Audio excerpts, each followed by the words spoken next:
कि last episode में हमने देखा था कि युवान ने सही टाइम पर एंट्री मार के अपने मास्टर को बचा लिया, मगर तभी मास्टर लिन उस पर फायर से अटैक करना शुरू कर देता है। वेल ये एक किस्म की अनडाइंग फायर थी जिसे बिल्कुल भी डिस्ट्रॉय नहीं किया जा सकता। वहीं दूसरी तरफ शाओई अपने दोस्तों के साथ मिलकर जी शेंग का मुकाबला कर रही थी, मगर जी शेंग इन्होंने जितना सोचा था उससे भी 1000 गुना ज्यादा पावरफुल निकला।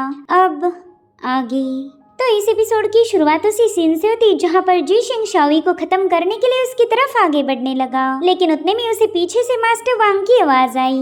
मास्टर वांग उससे कहने लगे कि अगर तुझे वाकई ऐसा लगा था कि मैं तेरे हाथों मर चुका हूँ तो फिर तुझसे बड़ा बेवकूफ और कोई हो ही नहीं सकता।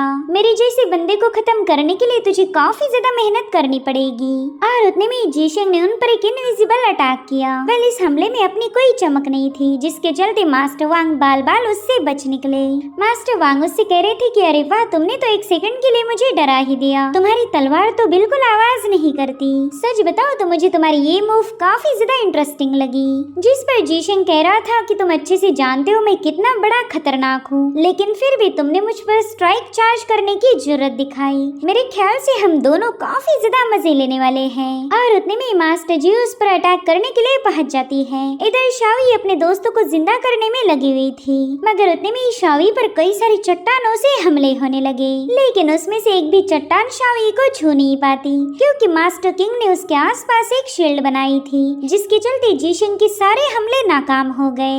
और फिर उसने वहां पर एक बार फिर से कोई फॉर्मेशन सेटअप किया, लेकिन जी शेंग बड़ी आसानी से उसे ब्रेक कर देता है। इधर मास्टर वांग उस पर हमला करने के लिए उसके काफी करीब पहुंच जाते हैं। तभी जी शेंग कह रहा था कि तुम राइचस सेक्ट के लोग एक नंबर के कायर हो, तुम में से किसी में भी इतना दम है ही नहीं कि मेरा मुकाबला कर सके। वेल यहाँ पर जी शेंग ने उन पर जो जोरदार हमला किया था उसी से ही मास्टर वांग की सोल उनकी बॉडी को छोड़कर बाहर आने लगी। जी शेंग कह रहा था कि मास्टर वांग, मुझे तो लगा था कि तुम्हारे साथ फाइट करके मजा आएगा, लेकिन तुमने तो मुझे डिसअपॉइंट कर दिया। और उतने में मास्टर वांग ने उसकी सोल को अपनी बॉडी में स्टैब करवा लिया। अब उन्होंने ऐसा क्यों किया था ये हमें थोड़ी ही देर में पता चलेगा। तो जी शेंग ने अपनी सोल को बाहर निकालने के लिए उन पर एक जोरदार हमला कर दिया, जिससे मास्टर वांग का ब्लड पूरी जगह पर फैलने लगा था। और उसी ब्लड के आड़ से मास्टर जियो जी शेंग पर अटैक करने के लिए पहुंच गई। वो बड़ी ही तेजी के साथ आकर जी शेंग पर टकरा गई थी, लेकिन जी शेंग एक ही सेकंड में उसे दूर पुश कर देता है। वो कह रहा था कि मास्टर वांग ने अपने ब्लड को सैक्रिफाइस किया और तुमने उसी की आड़ में मुझ पर हमला किया। तुम दोनों की जोड़ी तो वाकई कमाल की है। तब तक मास्टर वांग ने हवा में छलांग लगाते हुए एक बार फिर से अपने ब्लड को स्प्रेड कर दिया। दरअसल उन्होंने अपने ब्लड का इस्तेमाल इसलिए किया था क्योंकि जी शेंग की सोड मूव नजर नहीं आती, तो जब उसके स्लैशेस ब्लड में कवर हो जाएंगे तब उन्हें देखना आसान हो सकता। लेकिन मास्टर वांग का ये पैंतरा बिल्कुल काम नहीं करता, उल्टा वो तो और भी ज्यादा घायल हो चुके थे। और उतने में उन्होंने देखा कि मास्टर जी शेंग के साथ भिड़ने के लिए एक बार फिर से रवाना हो चुकी। वो बड़ी ही तेजी के साथ मूव करते हुए जी शेंग के हर एक स्लैश अटैक को काउंटर कर रही थी। और फिर इन दोनों में एक बार दोबारा से क्लैश हो गया। जी शेंग कह रहा था कि मास्टर वांग आपको काफी ज्यादा पसंद करते हैं, इसलिए तो आपके लिए रास्ता बनाने के लिए उन्होंने अपना ब्लड सैक्रिफाइस किया। सच बताओ तो तुम दोनों की इमोशंस देखकर ही मेरे आंखों में आंसू आ गए। पता नहीं तुम्हारे जैसे लोग इतनी भयानक टाइप की वफादारी कहाँ से लाते हैं। जिस पर मास्टर जियो कहने लगी कि तेरा खून बहाकर मैं मेरे वांग के खून का बदला लूंगी। लेकिन जी शेंग को हराना तो नेक्स्ट टू इम्पॉसिबल था। उसने ही मास्टर जियो पर काफी जबरदस्त हमला कर दिया, जिसका इम्पैक्ट सीधे उनकी सोल पर हुआ था। अब वो नीचे गिरने वाली थी, लेकिन मास्टर वांग ने उन्हें थाम लिया। जी शेंग को तो उनकी ऐसी हालत देखकर मजा आ रहा था, लेकिन फिर उसकी नजर पड़ी अपनी सोड पर, जिस पर क्रैक पड़ चुका था। वेल ये सारी चालबाजी थी मास्टर वांग की। जब उन्होंने जी शेंग की सोड को खुद में स्टैब किया था, उसी वक्त उन्होंने उस सोड को डैमेज कर दिया। अब अपनी सोड को ब्रेक होता हुआ देखकर जी शेंग चिल्लाने लगा। वो कह रहा था कि ये मेरी सोल क्लीविंग सोड है। वेल उसकी आवाज सुनकर ही मास्टर जियो को हंसी आने लगी। वो घायल हालत में मास्टर वांग को बताने लगी कि मैं काफी ज्यादा थक चुकी हूँ। तो मास्टर वांग उनसे कहने लगे कि प्लीज तुम आराम करो, मैं तुम्हें छोड़कर कहीं नहीं जाने वाला। और फिर वो दोनों भी वहीं पर बेहोश हो गए। इधर जी शेंग तो गुस्से में दांत पीस रहा था। वो कहता है कि तुम्हारी प्रेम कहानी देखकर मुझे अब बोर हो रहा, क्यों न मैं तुम दोनों प्रेम पंछियों को सीधा जहन्नुम में पहुंचा दूं। वहाँ पर तुम जितनी मर्जी चाहे उतना गुटरगु कर सकते हो। और उतने में उसने देखा कि मास्टर किंग ने उसका सोल सेपरेशन फॉर्मेशन गायब कर दिया और उसके बजाय उन्होंने सोल गार्डिंग फॉर्मेशन को सेटअप कर लिया। वो जी शेंग से कहती है कि आज यहाँ पर कोई भी मरने नहीं वाला सिवाय तुम्हारे। वहीं पर शावी कह रही थी चलो मैं भी फ्री हो गई तो क्यों ना तुम्हारे साथ थोड़ा सा गेम खेला जाए।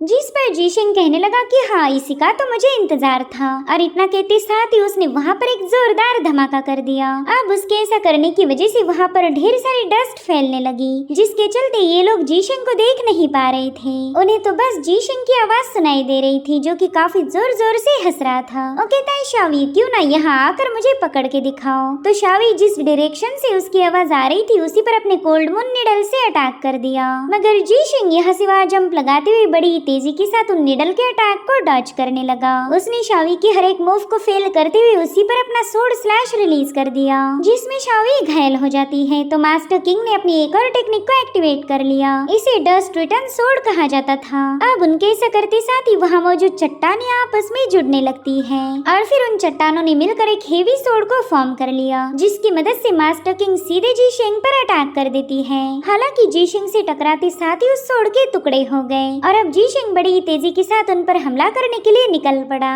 वो तो कुछ ही सेकंड्स के अंदर मास्टर किंग के एकदम करीब पहुंच चुका था और फिर उसने अपनी इनविजिबल सोर्ड से उन पर हमला कर दिया और मास्टर किंग बिल्कुल भी इस अटैक को रोक नहीं पाई। वहीं पर जीशिंग उसे बता रहा था कि मास्टर वांग ने खुद को घायल करते हुए मेरी सोर्ड को शैटर कर दिया, मगर उनकी कुर्बानी तो पूरी तरह से नाकाम रही। तुमने ये सोचना चाहिए कि मेरी सोर्ड को सोल क्लीविंग सोर्ड ये नाम कुछ सोच समझ कर ही मिला होगा। दरअसल इस तलवार के पास अपनी एक स्पिरिट है और इसी वजह से तुम्हारी 2 टके की चालबाजी मेरे सामने नहीं टिकने वाली। सो यहाँ पर जीशिंग ने मास्टर किंग को भी घायल कर दिया था और अब जीशिंग शावी से सवाल पूछने लगा। वो कहता है बताओ मेरी जान तुम कैसे मरना पसंद करोगी, अपने हाथों या फिर मेरे हाथों? तुम किसके हाथों मरती हो इससे मुझे कोई लेना देना नहीं, मैं तो बस चाहता हूँ कि तुम भी जल्दी से खत्म हो जाओ, वरना तो तुम्हारे दोस्तों का जहन्नुम में बिल्कुल भी दिल नहीं लगने वाला।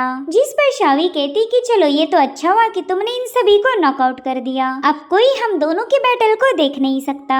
अब यहाँ पर हम बस 2 हैं तो मैं बिल्कुल भी नहीं शर्माऊंगी। और इतना कहते साथ ही शावी ने अपनी रियल पावर को एक्टिवेट कर लिया। अब ये सीन यहीं पर कट होकर हम युआन को देख पाते हैं जो कि मास्टर लिन के फायर अटैक से जैसे तैसे खुद को बचाते हुए भाग रहा था।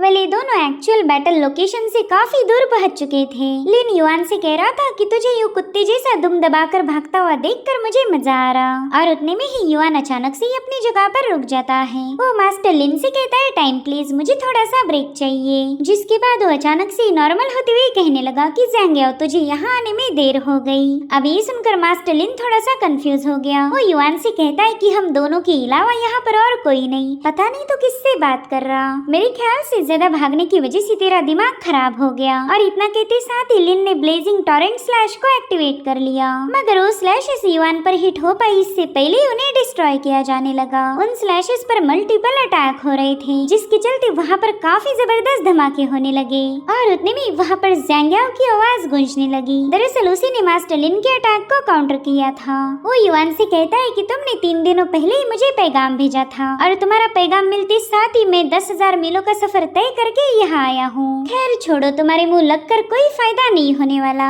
इधर मास्टर लिन तो काफी ज्यादा हैरान था कि उसके टोरेंशियल स्लैशेस को इतने आसानी से डिस्ट्रॉय किया गया। तो गुस्से में आकर चिल्लाने लगा कि बता तू कौन है, जल्दी से मेरे सामने आ जा। और उतने में ज़ैंग का आवाज आया कि युआन क्या तूने मुझे इस नमूने को टपकाने के लिए इतने दूर से बुलाया? अरे यार अगर ये बंदा है तो फिर मेरी लॉन्ग जर्नी पूरी तरह से बेकार हो गई। वहीं पर युआन सीधे जाकर मास्टर लिन से टकरा जाता है। इन दोनों में काफी जबरदस्त क्लैश हुआ था। मास्टर लिन युआन से कह रहा था कि तू तो एक नंबर का गद्दार निकला, यहाँ पर तूने अपने लिए बैकअप बुलाया है। वहीं पर ज़ैंग कह रहा था युआन मुझे तो एक बात समझ नहीं आ रही कि तूने अभी तक इस बंदे को निपटाया क्यों नहीं। जब तूने मेरा मुकाबला किया था तब तो तू काफी ज्यादा ताकतवर था, और हाँ उस मुकाबले के बाद तो तूने मेरा पर्पल स्टार रैंकिंग भी चुरा लिया। जिस पर युआन कहने लगा अरे यार उस बात को तो एक जमाना बीत गया, लेकिन तुम हो कि अभी भी उसी पर अटके हुए हो।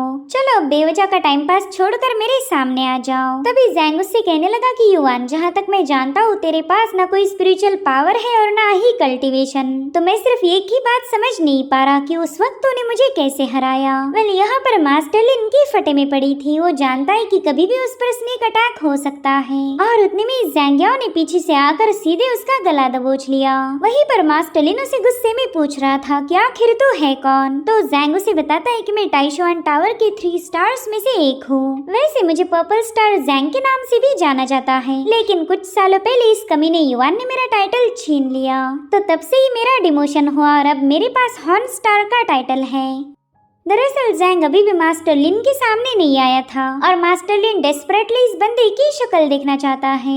युआन उससे कहता है, ज़ैंग तुमने कई सालों से मेरे पीछे बस एक ही रट लगाई थी कि तुम्हें मेरी सीक्रेट टेक्निक को विटनेस करना है, मगर कभी ऐसा मौका ही नहीं मिला कि मैं अपनी सीक्रेट टेक्निक तुम्हारे सामने शो कर सकूं। जो सुनते साथ ही ज़ैंग तो काफी ज्यादा एक्साइटेड हो गया। युआन उससे कहता है कि आज तक जिसने भी मेरी सीक्रेट टेक्निक को विटनेस किया वो बताने के लिए जिंदा ही नहीं बचा कि आखिर वो दिखती कैसी है। तुम्हें तो पता ही है मुर्दे कभी बोला नहीं करते और इसी वजह से मैंने स्पेशली तुम्हें यहाँ बुलाया ताकि मैं तुम्हारी इस ख्वाहिश को पूरा कर सकूं। मैंने इस बंदे के सामने काफी ज्यादा नौटंकी की ताकि इसे बैटल ग्राउंड से थोड़ा सा दूर ले जा सकूं।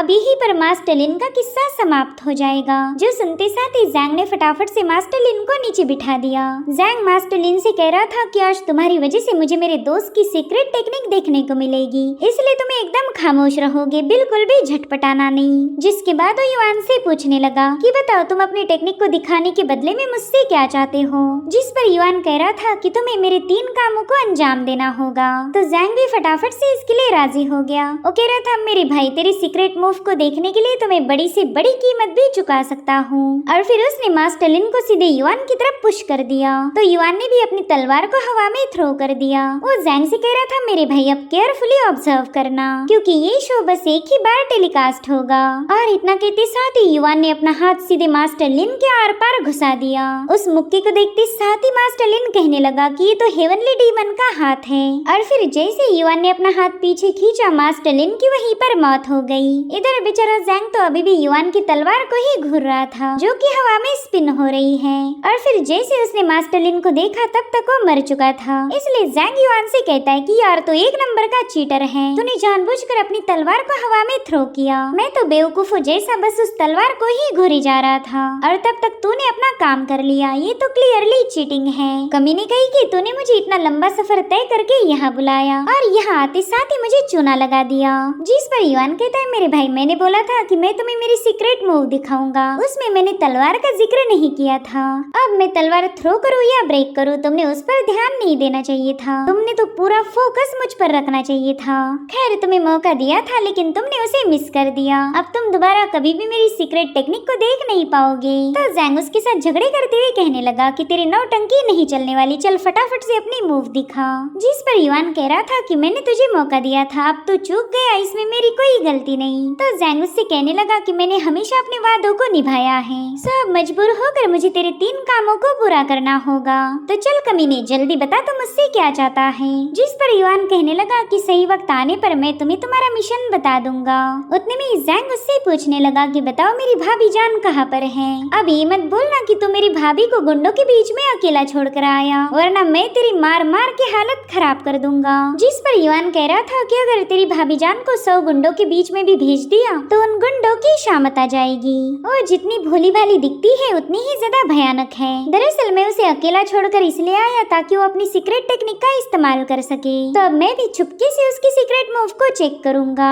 जिस पर ज़ैंग कह रहा था, मेरे भाई वो तेरी बीवी है, भला बीवी के सीक्रेट शोहर को पता नहीं होंगे तो और किसे होंगे। इधर जीशिंग शाओई से कहने लगा कि क्या तुम मुझे मारना चाहती हो, ये तो बड़ी ही हिम्मत का काम है। तभी शाओई उससे कहती कि तुम सोल अटैक करने में माहिर हो, दूसरों की सोल शैटर करते हुए तुम्हें काफी ज्यादा मजा आता है, लेकिन जस्ट इमेजिन करो कि जब तुम्हारी खुद की सोल शैटर होगी तब तुम्हें कैसा लगेगा। और उतने में जीशिंग की बॉडी उसकी जगह पर स्टक हो गई। उसने नोटिस किया कि वो बिल्कुल भी मूव नहीं हो पा रहा और तभी शाओई उससे कहती है कि आज तुम्हारी सोल काफी खतरनाक तरीके से डिस्ट्रॉय होगी। जिसके बाद शावी ने सिर्फ उसके माथे पर टच किया और उसके ऐसा करते साथ ही जीशेंग की सोल उसकी बॉडी से बाहर आ चुकी थी। और अब जीशेंग की सोल काफी ज्यादा कंफ्यूज होकर उससे पूछने लगी कि बताओ तुमने मेरी सोल को बॉडी से बाहर कैसे निकाल लिया। वो शावी से कह रहा था कि जल्दी से मेरी सोल को मेरी बॉडी में वापस डालो, लेकिन तब तक उसकी सोल शैटर होकर वो बंदा ऑन द स्पॉट मारा गया। सो ये है शावी की असली पावर, वो किसी भी बंदे को आसानी से मार सकती है। जैंग को तो इस मूव को देखते साथ ही काफी बड़ा झटका लगा था। वो कह रहा था मेरे भाई यार ये तूने किससे शादी कर ली, और उतने में युआन उसे बेहोश कर देता है और उतने में शावी उसके पास पहुंच जाती है। वो युआन से कह रही थी कि तुमने तो मेरे मूव को देख लिया, तो बताओ तुम्हारे साथ क्या किया जाए, तुम्हें मार दिया जाए या छोड़ दिया जाए। और उतने में युआन भी अपने असली फॉर्म में आ जाता है। वो शावी से कह रहा था कि मैंने तुम्हारी मूव देखी और तुम मेरी देखो। इस शावी ने युआन पर हमला कर दिया। युआन उससे कह रहा था कि इतने दिनों से हम दोनों मियाँ बीवी हैं, लेकिन तुम तो अभी तक मुझ पर भरोसा नहीं करती। और अब युआन भी उस पर अटैक करने के लिए उसके काफी करीब पहुंच गया। हालांकि शावी उसे रोकते हुए कहने लगी कि हस्बैंड और वाइफ का रिश्ता तो ट्रस्ट से होता है, उनका बॉन्ड प्यार और मोहब्बत से आगे बढ़ता है। लेकिन अगर हम दोनों की बात की जाए तो हमारा रिश्ता काफी ज्यादा अलग है, हम दोनों तो बस एक दूसरे को मारना चाहते। यहाँ पर शावी ने उस पर हमला कर दिया था, लेकिन युआन उसे फटाफट से पीछे की तरफ पुश कर देता है। मगर शावी उस पर मुसलसल एनर्जी स्ट्राइक से हमले कर रही थी। वहीं पर युआन उससे कहता है कि अगर हम दोनों की लड़ाई या दुनिया को पता चली तो वो हमारा मजाक बनाएंगे, और मैं नहीं चाहता कि कोई मुझे ह्यूमिलेट करे। इतना कहते साथ ही जियांग युआन सीधे उस पर कूद पड़ा। युआन उससे कह रहा था कि अब मैं तुम्हारे साथ कोई दुश्मनी निभाना नहीं चाहता, तो क्यों ना हम दोनों भी शांति समझौता कर ले। जिस पर शावी कह रही थी ठीक है मैं शांति समझौता करने के लिए तैयार हूँ, लेकिन मैं तब तक तुम पर भरोसा नहीं कर सकती जब तक कि मैं तुम्हारे पास्ट के बारे में जान न लूं। और इतना कहते साथ ही उसने जियांग युआन को काफी दूर ढकेल दिया। इतना ही नहीं वो उसके काफी करीब पहुंच चुकी थी। यहाँ पर शावी उससे कह रही थी कि चलो जल्दी से मुझे अपना पास्ट दिखाओ, या फिर तुम अपने बारे में सब कुछ मेरे साथ शेयर कर सकते हो, तभी जाकर मैं तुम पर ट्रस्ट करूंगी। वहीं पर जियांग युआन उसका हाथ छोड़ने के लिए तैयार नहीं था। जो देख शावी उससे कहने लगी कि अब ये मत कहना कि मेरे पीछे कोई छुपा हुआ है। और उतने में जियांग युआन ने उसके हाथ पर एक आर्टिफैक्ट जैसी चीज फॉर्म कर ली। उस ब्रेसलेट के सेटअप होते साथ ही शावी की पावर अपने आप डीएक्टिवेट हो गई, यानी कि अब वो चाहकर भी युआन पर हमला नहीं कर सकती थी। युआन उससे कह रहा था कि मैं भी तुम पर भरोसा नहीं करता, और ये ब्रेसलेट मेरी लाइफ इंश्योरेंस पॉलिसी है, इसके होते हुए तुम मुझ पर हमला नहीं करोगी, और अगर तुमने ऐसा कुछ किया तो 10 मीलों तक का सारा इलाका जलकर राख हो जाएगा। इसलिए अब बिल्कुल भी अपनी पावर्स को इस्तेमाल मत करना, वरना हम दोनों के साथ साथ ही सभी लोग मारे जाएंगे। मैं उम्मीद करता हूँ कि इससे मेरी बीवी को बुरा नहीं लगेगा। और इतना कहते साथ ही उसने शावी की फिंगर को अपने माथे पर प्लेस किया। उसके ऐसा करते साथ ही शावी जियांग युआन की मेमोरीज को देख पा रही थी। सो ये है एलियन स्टार बैटलफील्ड, जो कि जियांग युआन की दुनिया थी। शावी ने देखा कि यहाँ पर तो बड़ी भयानक जंग चल रही है। इस दुनिया के वॉरियर्स अपनी मॉडर्न टेक्नोलॉजी का इस्तेमाल करते हुए दुश्मन का मुकाबला कर रहे थे। शावी तो इस नजारे को देखते साथ ही काफी ज्यादा हैरान हो गई। वहीं पर उसकी नजर पड़ी जियांग युआन पर, जो कि बड़ी अजीब से बीस्ट के साथ मुकाबला कर रहा था। वो काफी तेज रफ्तार के साथ अपने सामने आने वाले हर एक बीस्ट का खात्मा करने लगा। और ये सब देखकर ही शावी समझ गई कि जियांग युआन की दुनिया पर भी वॉइड ने हमला किया था। वो सोचती कि पता नहीं इस वॉइड ने ऐसी कितनी सारी दुनियाओं को तबाह किया होगा। मुझे तो लगा था कि सिर्फ मेरी ही दुनिया वॉइड का शिकार बनी, लेकिन ऐसा बिल्कुल नहीं है। तो जैसे शावी युआन की दुनिया में गई थी, वैसे ही युआन भी शावी की माइंड स्पेस में पहुंच गया। उसे पता चला कि शावी लूनार मदर स्टार से बिलोंग करती थी, और इस प्लैनेट पर भी वॉइड ने अटैक कर दिया। भले यहाँ के लोगों ने मरते दम तक वॉइड का मुकाबला किया, लेकिन फिर भी ये लोग उसे हरा नहीं पाए थे। और अब यहाँ पर हम शावी को देख पाते हैं, जिसने अपनी एक दोस्त को बचाने के लिए अपनी जान दांव पर लगा दी। उसने अपनी पावर्स का इस्तेमाल करते हुए सीधे उस वॉइड पर छलांग लगा दी थी, और फिर वो एक जोरदार एनर्जी एक्सप्लोजन करते हुए उसे खत्म कर देती है। और तभी उसकी जूनियर आकर काफी ज्यादा पैनिक हालत में उसे बताने लगी कि हमारी डिफेंस लाइन पूरी तरह से ब्रेक हो गई। अब हमारे लूनार प्लैनेट को वॉइड के कहर से कोई भी बचा नहीं सकता, इसलिए तुम स्पिरिट ऑफ लेकर जितने भी लोग जिंदा बचे हैं उनके साथ यहाँ से रवाना हो जाओ। जब तक तुम जिंदा हो तब तक हमारी उम्मीदें भी जिंदा रहेगी। दरअसल शावी इस क्लैन की प्रिंसेस है, और अब जितने भी लोग जिंदा बचे हैं उन सबको लेकर शावी को यहाँ से भागना होगा। पूरे क्लैन को बचाने की जिम्मेदारी शावी के कंधों पर थी, साथ ही साथ उसे इनका फ्यूचर भी सिक्योर करना है। एक नए घर की तलाश करके वहाँ पर अपनी दुनिया बसाना कोई आसान काम नहीं था और ये सब हुआ बस वॉइड के कहर से। इधर शावी भी जियांग युआन की मेमोरीज को चेक कर रही थी। उसने देखा कि युआन का कोई सीनियर बुरी तरह से घायल हो चुका है। यहाँ पर युआन उसे संभालने लगा था। तभी वो सीनियर युआन से कहता है कि बच्चे, तुमने तो मुझे इम्प्रेस कर दिया। तुम तो वाकई हम सबके मुकाबले काफी ज्यादा अलग हो। तुमने अकेले ही लगभग सारी वॉइड क्रीचर्स का खात्मा कर दिया, मगर जितने क्रीचर्स को तुम मारोगे उससे भी दुगनी तादाद में वो वापस आएंगे। पता नहीं इस वर्ल्ड को जड़ से कौन मिटा सकता है। बच्चे, क्या तुम्हें ऐसा लगता है कि हमारे एम्परर स्टार प्लैनेट का कोई फ्यूचर होगा? क्योंकि मैंने तो फ्यूचर की सारी उम्मीदें छोड़ दी हैं। तो युआन से कहता है कि आप फिक्र मत कीजिए, हमारा इमॉर्टल स्टार दोबारा से रिवाइव होगा। मैं जरूर से वर्ल्ड का खात्मा करके हमारी प्लैनेट का बदला लूंगा। जिसके बाद युआन अपने सीनियर को उठाकर वहाँ से ले जाने लगा। वेल शावी ये सब सुनी रही थी कि उतने में उसे युआन की आवाज आई। युआन उसे बता रहा था कि ये है मेरी असली मेमोरीज, ये सभी लोग मेरे साथी थे। वॉइड क्रीचर्स के खिलाफ सभी इमॉर्टल स्टार के वॉरियर्स ने जंग में हिस्सा लिया था।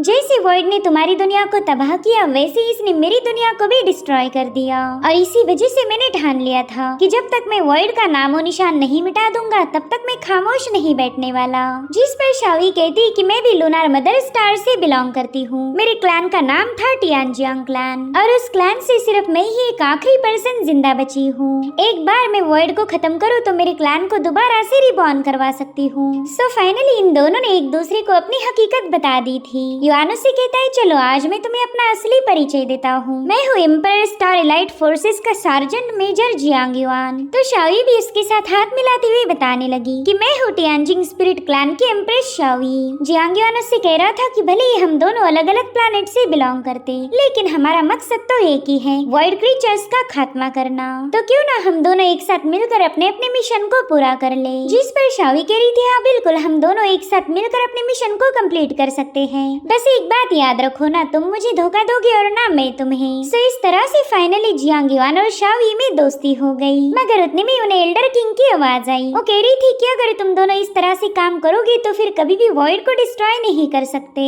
सो यहाँ पर मास्टर किंग को इन दोनों की सारी हकीकत पता चल चुकी है। वो बताने लगी कि तुम दोनों के एबिलिटीज देखकर ही मैं पहचान गई थी कि तुम लोग इस दुनिया से बिलोंग नहीं करते। और देखो तो मेरा अंदाजा पूरी तरह से सही निकला। तुम दोनों भी इमॉर्टल्स की दुनिया में आए हुए एलियंस हो। ये सब सुनकर जियांग युआन शावी से कहने लगा कि आखिर तुम इतनी केयरलेस कैसे हो सकती? तुमने मुझसे बात करने से पहले ये सारा इलाका क्लियर करना चाहिए था। अब देखो तो उसने हमारी सारी बातें सुन ली हैं। हम दोनों के सारे सीक्रेट्स इस बंदी को पता चल चुके हैं। जिस पर शावी बताने लगी कि ये बंदी थोड़ी देर पहले ही काफी ज्यादा घायल थी। जिशिंग ने अपनी सोल ब्लेड से इस पर हमला किया था, तो इसका अवेकन होना ही बिल्कुल ही इम्पॉसिबल है। अभी दोनों किसी भी कीमत पर मास्टर किंग को जिंदा नहीं छोड़ सकते थे, वरना इनका सारा सीक्रेट एक्सपोज हो जाएगा। इसलिए ये दोनों भी मास्टर किंग से माफी मांगते हुए उसे खत्म करने के लिए रवाना हो गए। मगर ये दोनों उस पर स्ट्राइक हिट कर पाए इससे पहले मास्टर किंग ने उन्हें बता दिया कि मेरे भी घर को वॉइड ने ही डिस्ट्रॉय किया है। अब ये सुनते साथ ही इन दोनों ने भी हैरान होकर अपने अटैक्स को रोक लिया। वो उनसे कहती है कि फिक्र मत करो, मैं भी तुम्हारे जैसी ही एलियन हूँ। हम तीनों भी आउटसाइडर हैं और इन इमॉर्टल्स की दुनिया से हमारा कोई लेना देना नहीं। और अब ये सीन यहीं पर कट होकर हमें वुलियांग सोर्ड सेक्ट का हॉल दिखाया जाता है। सो गाइस, ये फैक्शन भी अपर 3 सेक्ट में से एक है, यानी कि ये भी युआन का दुश्मन था। सो यहाँ पर वुलियांग सेक्ट के एक बंदे पर जबरदस्त अटैक हुआ था। वो कहने लगा कि मेरी सीनियर तो न जाने कब से ही सेक्लूजन में थी, तो फिर अचानक से उसका माइंड पर का कंट्रोल कैसे हट गया। और उतने में लियो नाम की बंदी उसके सामने आ गई। वो कहने लगी कि हमारे दोनों सोर्ड मास्टर्स की ऑरा पूरी तरह से वैनिश हो चुकी है। जुआन, मुझे बताओ यहाँ पर चल क्या रहा है? और उतने में वहाँ मौजूद दरवाजे के नीचे से ढेर सारा खून बाहर आ गया। वेल, इस ब्लड को देखते साथ ही लियो काफी ज्यादा पैनिक हो गई। वो जुआन से कहती कि शायद किसी ने हम पर अटैक किया है, हमें अब जल्दी से सेक्रेट सोर्ड को हासिल करना होगा, तभी जाकर हम इस दुश्मन से निपट पाएंगे। जिसके बाद लियो फटाफट से सेक्रेट सोर्ड को हासिल करने के लिए वहाँ से निकल पड़ी। मगर जुआन ने अपनी एक ही स्ट्राइक में उसके पाँव को घायल कर दिया, जिसके चलते अब लियो आगे नहीं बढ़ सकती थी। तभी जुआन वहाँ से भाग निकला। वो लियू से कह रहा था कि मैं जल्दी सोड लेकर वापिस आ जाऊंगा और तब तक मैं चाहता हूँ कि तुम इन लोगों को रोक के रखो। इधर लियू ने देखा कि उस दरवाजे से तो ढेर सारा खून बाहर आ रहा है। ऐसा लग रहा था कि मानो हजारों लोगों को मार दिया गया हो। साथ ही साथ उस ब्लड फ्लो में कई सारे डीमंस भी थे। तो उन्हें देखते साथ ही लियू रेंगते हुए काफी तेजी के साथ वहाँ से भागने लगी। वो इतनी ज्यादा टेरिफाइड थी कि इसका अंदाजा लगाना भी मुश्किल है। मगर ये सब तो बस एक इल्यूजन था जो कि क्रिएट किया टाइशुआन टावर के सोंगयाओ ने। उसके साथ एक मास्क पहना हुआ स्पाइडरमैन भी था और ये भी टाइशुआन टावर का ही असासिन है। इसे 5 स्टार डीमन कहा जाता था। वो सोंगयाओ से कहने लगा कि पता नहीं तुम ये नई नई ट्रिक्स कहाँ से ढूंढ के लाते हो। तुमने इस बंदी को इतना ज्यादा डरा दिया कि ये पूरी तरह से पागल हो चुकी। जिस पर सोंगयाओ कहने लगा कि सब कुछ तो मेरे मिराज ऑफ का कमाल है जिसे मैंने हाल ही में रिफाइन किया था। ये तुम्हारी इनर डीमन को ट्रिगर करके तुम्हें भयानक इल्यूजन दिखाएगा, ऐसा इल्यूजन जो सच्चाई में बदल सकता है। तो बताओ फिर तुम्हें मेरा ये मिराज ऑफ कैसा लगा। जिस पर 5 स्टार डीमन कहने लगा कि हम लोग असासिन हैं, हमारा काम है सामने वाले को पता चलने से पहले ही उसका खात्मा कर दो। वो बंदा मर चुका है, ये बात उसे जहन्नुम में जाने के बाद पता लगनी चाहिए। मगर तुम हो कि अपने शिकार को हद से ज्यादा तड़पा रहे हो और इसी वजह से मुझे तुम्हारा ये मिराज ऑफ जरा भी पसंद नहीं आया। जिस पर सोंगयाओ कहने लगा कि किलिंग एक आर्ट है जिसके हजारों फॉर्म हो सकते। तुम्हें अपने शिकार को खामोशी के साथ खत्म करना पसंद है और मैं चाहता हूँ कि मेरा शिकार टेरिफाइड हो। मरने से पहले उसने 1000 बार अपनी मौत को फील करना चाहिए, तभी तो उसे असैसिनेट करने का मजा आएगा। एक ही बंदी को 1000 बार मरता हुआ देखकर मुझे जो खुशी मिलती है तुम इसका अंदाजा भी नहीं लगा सकते। सो गाइस, ये बंदा सोंगयाओ हमारे हीरो जियांग युआन के ही टाइशुआन टावर का मेंबर है। ये सभी लोग कोल्ड ब्लडेड किलर्स थे। इधर लियू की हालत तो हद से ज्यादा खराब हो चुकी थी। उसे लग रहा था कि बस अब थोड़ी देर में डीमंस उसका खात्मा करेंगे और उतने में सोंगयाओ 5 स्टार डीमन के साथ उसके सामने पहुंच गया।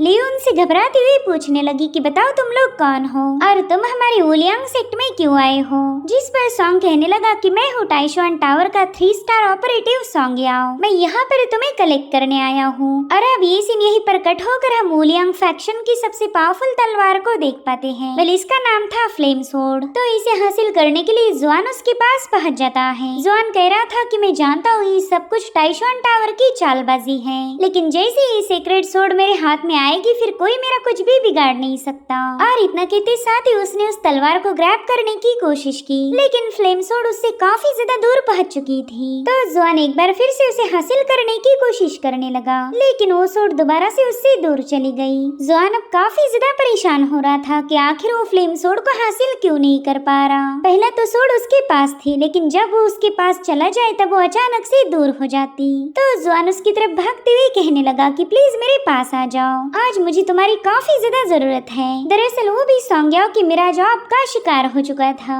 असली सोर्ड तो उससे काफी ज्यादा दूर है, वो तो बस सोंगयाओ ने दिखाए हुए इल्यूजन को फॉलो कर रहा था। तभी 5 स्टार डीमन उससे कहने लगा कि जियांग युआन ने हमें इन लोगों का खात्मा करने यहाँ भेजा था, तो फटाफट से इनका काम तमाम करके हमें यहाँ से निकलना होगा। इसलिए अब तुम्हें अपना टाइम पास बंद करना होगा। पता नहीं इन लोगों को तड़पा कर तुम्हें कौन सी खुशी मिल रही। तभी सोंगयाओ उससे कहता है, अरे अच्छा हुआ तुमने जियांग युआन का जिक्र किया। मैं आज तक भी जियांग युआन की सीक्रेट मूव को देख नहीं पाया, तो उसके मूव के बारे में पता लगाने का यही अच्छा मौका है। मगर इसके लिए हमें जल्दी से वापस जाना होगा। और इतना कहते साथ ही सोंगयाओ ने वहाँ की तलवार को उठा लिया और अब उस तलवार को जुआन के गले पर पॉइंट करते हुए कहने लगा कि क्या तुम इसे ढूंढ रहे हो। अब सोंगयाओ को अपने सामने देखते साथ ही जुआन काफी ज्यादा पैनिक हो गया। वो लियू को बुला रहा था कि प्लीज यहाँ आकर मेरी मदद करो। तो सोंगयाओ कहने लगा, अरे तुम तो उसी लियू की बात कर रहे हो जिसे तुमने थोड़ी देर पहले घायल किया था। देखो तो ऑलरेडी यहाँ पर है। और तभी जुआन को लियू अपने सामने नजर आने लगी, जो कि बड़ी ईवल अंदाज में रेंगते हुए उसकी तरफ आगे बढ़ रही थी।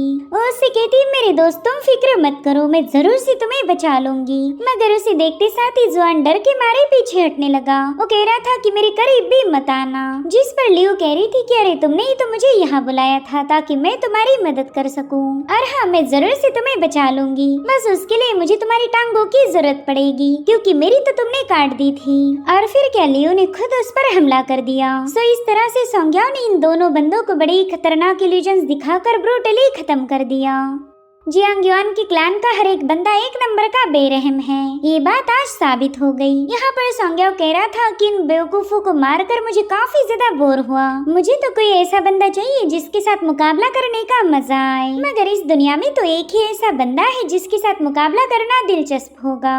लियोइन माउंटेन की एक बेड चेम्बर दिखाई गई। साथ ही वहाँ पर कुछ लोगों की आवाज गूंज रही थी कि अपना पूरा जोर लगाओ, बिल्कुल पीछे मत हटना, काफी जोर से करो तभी ये काम पूरा होगा। वेल सारी आवाजें मास्टर जियो भी सुन रही थी, जो कि फिलहाल नींद में है। अब इसी शोर शराबे की वजह से उनकी आँख खुल गई और उन्होंने अपने सामने देखा कि मास्टर वांग उसी बिस्तर पर जोर जोर से खराटे मार रहे। अब अपने पुराने आशिक और फिलहाल के जानी दुश्मन को देखते साथ ही मास्टर जियो के खून में आग लग गई। साथ ही उन्होंने देखा कि उनके तो कपड़े भी बदल चुके हैं, तो उनका पूरा शक गया अपने पुराने आशिक वांग पर। उन्हें ऐसा लग रहा था कि इस बंदे ने जरूर से उनके साथ कोई झोल किया है, इसलिए उन्होंने तरह तरह की गालियाँ देते हुए मास्टर वांग के मुंह पर एक जबरदस्त लात जड़ दी। सो लात खाते साथ ही उनके खराटे भी बंद हो गए। अब मास्टर जियो एक बार फिर से अपने चरण कमल उनके मुंह पर लगा पाई, इससे पहले मास्टर वांग ने उसका पाँव पकड़ लिया। उससे पूछते कि बताओ तुम मुझे अपने बिस्तर में क्यों लाई हो? क्या तुम्हें एक बाकी नौजवान का फायदा उठाते हुए शर्म नहीं आई? पता नहीं तुमने ऐसे कितने लोगों का फायदा उठाया होगा। जो सुनते साथ ही मास्टर जियो उन पर भड़क गई।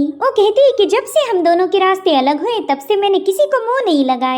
और फिर एक जोरदार लात जड़ के उन्होंने मास्टर वांग को सीधे बिस्तर के नीचे पटक दिया। बेचारे वो तो पहले ही घायल थे और इस लात की वजह से उन्हें और भी ज्यादा तकलीफ होने लगी। और तभी उनकी नजर पड़ी वहाँ मौजूद क्रिस्टल पर, जिन्हें देखते साथ ही वो कहने लगे कि ये तो जियांग युआन ने सेटअप किया हुआ हीलिंग फॉर्मेशन है। अरे हाँ, अब मुझे याद आया, हम दोनों ने उस जीशेंग के हाथों बुरी तरह से मार खाई थी, तो युआन ने हम दोनों को हील करने के लिए यहाँ पर एक फॉर्मेशन सेटअप किया। देखो तो मेरा युआन हम दोनों की कितनी ज्यादा फिक्र करता है। जिस पर मास्टर जियो बताने लगी कि तुम्हारे डिसाइपल को इतनी भी अकल नहीं कि उसने हमें अलग अलग कमरों में हील करना चाहिए, उसने तो एक ही बिस्तर पर हम दोनों को ठूस दिया। तो मास्टर वांग वहाँ रखे हुए लेटर को उन्हें दिखाते हुए कहने लगे कि ये सिर्फ मेरे भोले भाले युआन के अकेले का काम नहीं, बल्कि तुम्हारी वो शातिर शावी भी इसमें शामिल थी। जरा देखो तुम्हारी प्यारे डिसाइपल शावी ने तुम्हें ये लेटर लिखा। वेल शावी ने इस लेटर में अपने मास्टर को बता दिया था कि यहाँ पर ज्यादा बेडरूम मौजूद नहीं, जितने भी कमरे थे वो जीशिंग के साथ हुई बैटल में सबके सब डिस्ट्रॉय हो गए, इसलिए हमें मजबूर होकर आपको मास्टर वांग के साथ शिफ्ट करना पड़ा। मास्टर जियो तो उस लेटर को पढ़ते साथ ही काफी ज्यादा गुस्सा हो गई। वो कहती है कि हम दोनों के डिसाइपल एक नंबर के बेशरम हैं। तो मास्टर वांग उससे कहने लगे कि देखो बेवजह परेशान मत हो, अब ये पहली बार तो नहीं हुआ कि हम दोनों एक ही साथ एक बिस्तर से उठे।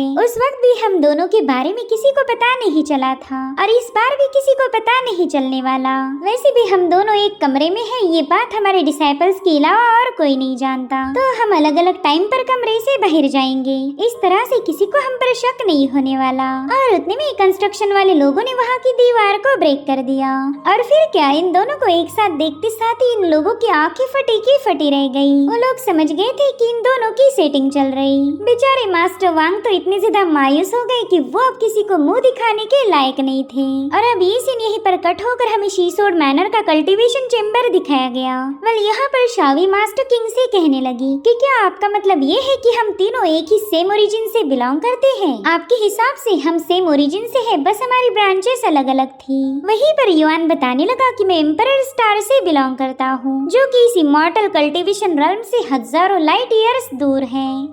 तो 0% पॉसिबिलिटी है कि हम तीनों का ओरिजिन सेम हो। मुझे तो ये समझ नहीं आ रहा कि आप इस सारी बातें इतनी कॉन्फिडेंटली कैसे बता रही। क्या आपके पास इसका कोई सबूत है? तो मास्टर कहती है कि मैं टियानजिंग स्टार की रहने वाली हूँ और तुम दोनों लुनार स्टार और एम्परर स्टार से बिलोंग करते हो। तुम दोनों के स्टार एक ही स्टार सिस्टम का हिस्सा थे, जिसे टियानलान स्टार सिस्टम कहा जाता था। मेरा होम स्टार भी इसी स्टार सिस्टम का हिस्सा था, लेकिन उसे 10,000 सालों पहले वॉइड क्रीचर्स ने कंज्यूम कर लिया। हमारा पूरा स्टार तबाह हो चुका था। दरअसल टियानलान स्टार सिस्टम को बनाने वाले लोग इमॉर्टल रल्म से असेंड हुए थे और उन्हीं इमॉर्टल्स ने न जाने कितनी ही सारी सिविलाइजेशंस को बिल्डअप किया। अगर आसान भाषा में बताया जाए तो हम कोई एलियंस नहीं, बल्कि इमॉर्टल्स का अंश ही हमारे अंदर है। हमारे रूट्स इमॉर्टल कल्टीवेशन की दुनिया में मौजूद है।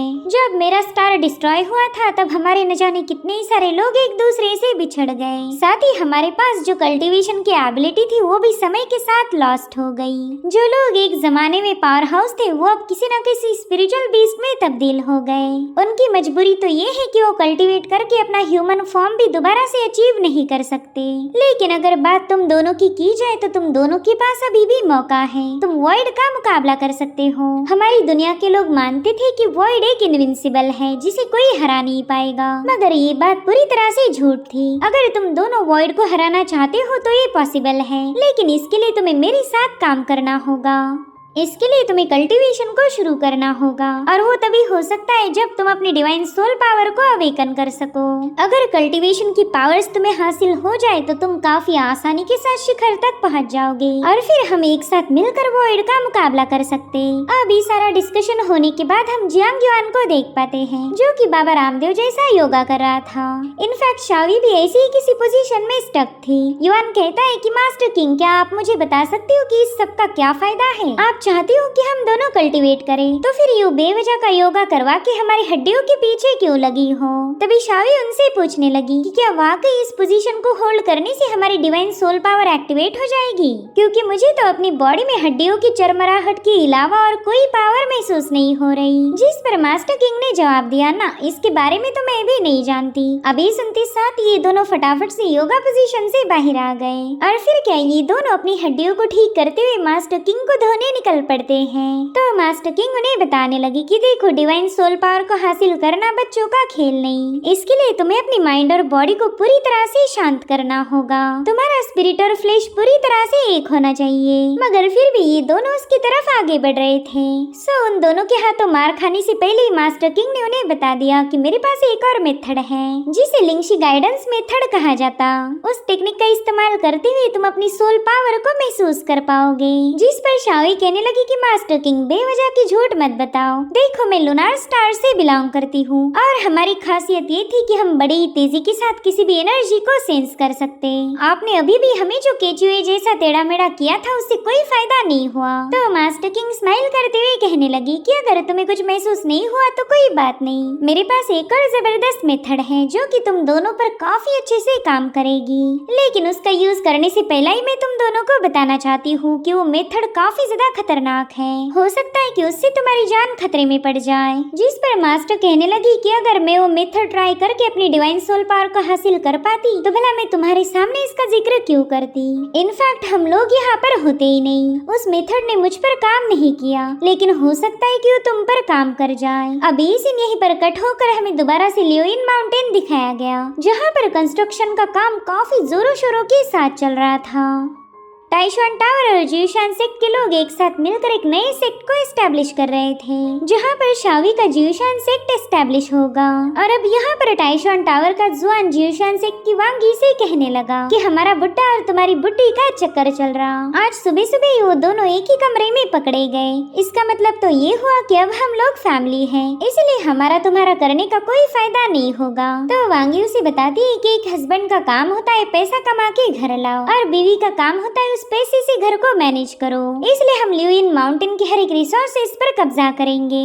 यहाँ की हर एक चीज हमारी जियूशान सेक्ट से बिलोंग करती है। जिस पर जुआन कह रहा था कि तुम तो एक नंबर की बेवकूफ हो, तुमने तो यहाँ के ट्रेजर्स और वेपन पर कब्जा करना चाहिए। साथ ही साथ इनका सोल सीलिंग फॉर्मेशन भी गजब का था, मगर वो सारी चीजें छोड़कर तुम तो यहाँ के चम्मच और भगोने जमा कर रही। और उतने में उसकी नजर पड़ी रुआन पर। रुआन कह रही थी कि जितने भी लोग मारे गए हैं इनमें से एक भी कॉप्स बर्बाद नहीं होना चाहिए, मैं इन सबके पपेट बनाऊंगी। और उतने में वांगी उसके पास जाकर बताने लगी कि इन लोगों की डेथ एनर्जी काफी ज्यादा स्ट्रांग थी, इसलिए मैंने इन्हें साइड में रख दिया ताकि तुम इनका इस्तेमाल करके पपेट बना सको। जो सुनते साथ ही रुआन ने प्यारी सी स्माइल करते हुए उसका शुक्रिया अदा किया। अब रुआन के चेहरे पर स्माइल देखते साथ ही ज़ैंगिया और जुआन काफी ज्यादा हैरान थे। ज़ैंगिया धीरे से बताने लगा कि रुआन ने आज तक किसी भी आउटसाइडर के सामने स्माइल नहीं की, पता नहीं वांगी ने इस पर कौन सा जादू चलाया। और अब रुआन वहाँ से निकल पड़ी। तो ये लोग उससे पूछ रहे थे कि सीनियर आप कहाँ जा रही हो। तो रुआन ने बताती है कि मैं जियांग युआन को ढूंढने जा रही। उसने वुलियांग सेक्ट के जितने भी बंदों को मारा उनकी बॉडी सीवियरली डैमेज थी। अब उन लाशों का इस्तेमाल करके तो मैं पपेट नहीं बना सकती, इसी वजह से मैं जियांग युआन को बताने जा रही हूँ कि आइंदा से अगर किसी को मार भी दिया तो भी उसकी बॉडी को ज्यादा डैमेज ना करे।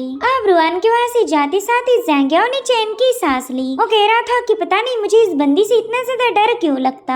जब भी ये मेरे सामने हो मेरी सांसें अटक जाती। शायद इसका रीजन ही इसकी पपेट टेक्निक। ये बंदी हमेशा दूसरों की बॉडी पर नजर रखती है। जिस पर वांगी बताने लगी कि मुझे तो रुआन काफी ज्यादा पसंद है और तुम्हें भी उससे डरने की कोई जरूरत नहीं। जब तक तुम जिंदा हो तब तक तुम सेफ हो। और उतने में ज़ैंगियाओ की नजर पड़ी अपने मास्टर वांग पर। वो तुरंत ही उनसे गले मिलने पहुंच गया। लेकिन मास्टर वांग तो उसे काफी ज्यादा डांट रहे थे। वो कहते हैं कि आखिर तू उस जियांग युआन की बातों में कैसे आ गया? उस कमीने ने हम दोनों को एक ही बेडरूम में बंद किया था। उसकी वजह से अब मैं इस औरत के साथ बदनाम हो रहा हूँ। खाया पिया कुछ नहीं, ग्लास तोड़ा 12 आना। बस एक बार वो शीशोड़ मैनर से वापिस आ जाए, फिर देखना मैं कैसे उसकी वाट लगाता हूँ। जो सुनते साथ ही ज़ैंगियाओ की हंसी छूट गई, क्योंकि वो जानता था कि मास्टर वांग जियांग युआन को बिल्कुल भी नहीं डांट सकते। वो तो जियांग युआन को अपने बेटे से भी ज्यादा पसंद करते थे। वहीं पर उसे हंसता हुआ देखकर मास्टर वांग कहने लगे कि तुम बेवजह दांत मत निकालो, वरना जियांग युआन से पहले तुम्हारी ही धुलाई होगी। और उतने में वहाँ पर जिए केव की लियान पहुँच जाती है। वो मास्टर वांग से कहने लगी कि मैंने सुना था आप दोनों एक ही कमरे में थे। आप दोनों के इस करीबी रिश्ते की वजह से हमारी अलायंस और भी ज्यादा मजबूत होगी। मैं तो चाहती हूँ कि आप दोनों का प्यार दिन ब दिन बढ़ता जाए, इसलिए आइंदा से बेडरूम से बाहर निकलते वक्त बिल्कुल भी मत शर्माना। हम लोग तो चाहते हैं कि आप दोनों अमेजिंग कपल बन जाओ, ताकि हमारी अलायंस और भी ज्यादा स्ट्रॉन्ग बनेगी। वेल लियान की बातें सुनकर मास्टर वांग को तो मजा आ रहा था, लेकिन मास्टर जी उस पर गुस्सा हो गई। वो कहने लगी कि मैंने इस बुढ़े के साथ कुछ किया भी नहीं, लेकिन बेवजह बदनाम हो गई। अब उनका गुस्सा देखते साथ ही लियान फटाफट से वहाँ से भाग निकली। वहीं पर मास्टर जियो भी उसे कूटने के लिए उसका पीछा कर रही थी। वहीं दूसरी तरफ हम जियांग युआन और शाओ यी को देख पाते हैं, जो कि अब एक अलग ही पोजीशन में फंस चुके थे। और तभी सोंग्या वहाँ पर 2 तलवारें लेके पहुँच गया, मगर वो इन दोनों की हालत देखकर थोड़ा सा कंफ्यूज था। उनसे पूछता है कि आखिर ये तुम क्या कर रहे हो? ऐसे हवा में लटक के पता नहीं कौन सी टाइप का कल्टीवेशन हो रहा। इतना ही नहीं, वो जियांग युआन को चिढ़ा भी रहा था। दरअसल इन दोनों को मास्टर किंग ने बांध के रखा है। वो इनकी डिवाइन सोल पावर को एक्टिवेट करने के लिए हर एक पॉसिबल कोशिश कर रही थी। तभी जियांग युआन उससे कहने लगा कि आपने हमें दिन भर से टांग के रखा है, लेकिन अभी तक हमारी डिवाइन सोल पावर एक्टिवेट नहीं हुई। मेरे ख्याल से आपकी नई आइडिया भी पूरी तरह से बेकार है। और उतने में मास्टर किंग ने सोंग्याओ ने लाई हुई 2 सोर्ड्स को कलेक्ट कर लिया। दरअसल सोंग्याओ ने वुलियांग सेक के 2 सोर्ड मास्टर्स को मार दिया था, और ये उन दोनों की ही सोर्ड है। मास्टर किंग ने भी तुरंत ही उन सोर्ड्स को पहचान लिया। वो बताने लगी कि वुलियांग सेक के पास एक बहुत ही स्पेशल मेथड है, जिसका इस्तेमाल करके वो अपनी सोल को बॉडी से अलग कर सकते, और फिर वही सोल वो अपनी सोर्ड के साथ मर्ज करेंगे। अगर ऐसे में सोर्ड शैटर हुई तो उनकी सोल भी डैमेज हो जाएगी।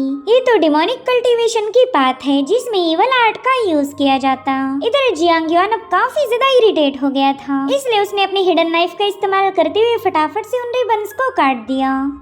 वहीं पर शावी ने भी खुद को आजाद कर लिया था। दरअसल मास्टर किंग इन दोनों से अलग अलग कसरतें करवा रही थी, ताकि जैसे तैसे इनकी डिवाइन सोल पावर एक्टिवेट हो जाए। अगर ऐसा हुआ तो ये दोनों भी कल्टीवेशन शुरू कर पाएंगे, और फिर वॉइड क्रीचर को खत्म करना आसान हो सकता। और अब जियांग युआन सोंग्याओ से पूछने लगा कि बताओ वुलियांग सेक की क्या खबर है। तो सोंग्याओ से बताता है कि मैंने वुलियांग सेक के कुछ मास्टर्स को खत्म कर दिया, हालांकि मुझे उनका सेक्ट मास्टर चेन कहीं पर नजर नहीं आया। खैर मैंने उसके लिए भी सोर्ड मास्टर्स की बॉडी पर एक पैगाम छोड़ दिया है। चेन जब उसे पड़ेगा तब गुस्से में बौखला जाएगा। और हाँ, ये दोनों तलवारें उन्हीं सोर्ड मास्टर्स से बिलोंग करती हैं। तो ये 2 सोर्ड्स मेरी तरफ से तुम्हारे लिए शादी का तोहफा है। जो सुनते साथ ही शावी उससे कहने लगी कि देवर जी, आपका तोहफा हमें काफी ज्यादा पसंद आया, मगर ये सोर्ड्स इतनी ज्यादा स्पेशल है कि मेरे पतिदेव और मैं इसे बिल्कुल एक्सेप्ट नहीं कर सकते। जिस पर सोंग्याओ कह रहा था, अरे तुम लोग बिल्कुल टेंशन मत लो, मैं तो चाहता हूँ कि तुम इन तलवारों का यूज करके तबाही मचाओ। अगर तुम दोनों इन तलवारों का इस्तेमाल करके आपस में ही फाइट करोगे तो और भी ज्यादा मजा आएगा। मैं सिंगल हूँ ना, तो मुझे कपल्स की फाइट देखकर सुकून मिलता है। और उतने में मास्टर किंग कहने लगी कि मेरे पास एक और आइडिया है, मगर शावी तो उसकी बात पूरी होने से पहले ही बताने लगी कि ना मास्टर किंग, तुम्हारे पास कोई आइडिया नहीं, तुम तो बेवजह हम दोनों को तंग कर रही हो। वहीं पर जियांग युआन भी उससे कह रहा था कि खबरदार जो अपनी नई आइडिया का हम दोनों पर एक्सपेरिमेंट किया। वेल सोंग्याओ को कोई खबर नहीं थी कि ये तीनों किस बारे में बात कर रहे हैं, मगर फिर भी वो मास्टर किंग से कहने लगा कि मैं नहीं जानता तुम्हारा क्या प्लान है, लेकिन मैं भी इस प्लान में शामिल होना चाहता हूँ। जरा मैं भी तो देखो कि तुम तीनों मिलकर कौन सी खिचड़ी पका रहे। अब मास्टर किंग के पास कोई बहाना नहीं था जिसका इस्तेमाल करके वो सोंग्याओ को मना कर सके, इसलिए सोंग्याओ भी इनके साथ शामिल हो गया। और इसी के साथ एपिसोड यहीं पर एंड हो जाता।